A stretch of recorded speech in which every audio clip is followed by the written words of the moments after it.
AI is almost a shorthand for our relationship to rapid change. Like, in addition to all the AI kind of stuff, actually the most salient part is just how quickly things are going to change. And that velocity, I think, is actually going to be the main problem to solve, and maybe, less so like the robots are going to kill us.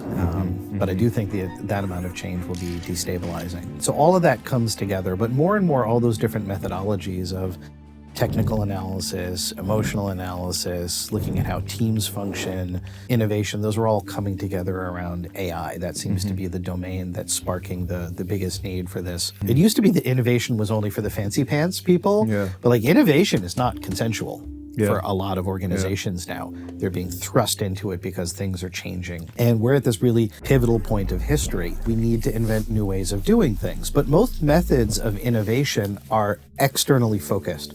Product market fit, invention, which are obviously super important.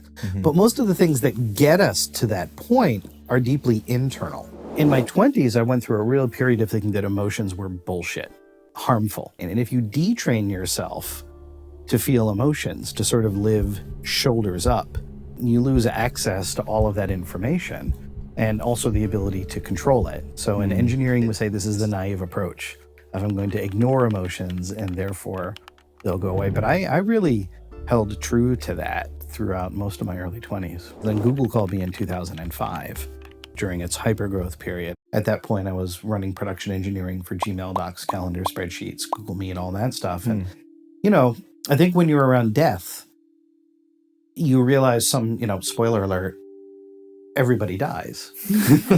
So for anyone else that's attempted to live a life suppressing emotions, you end up with an engine that's quite powerful. It can be, but my engine was a fear and shame engine.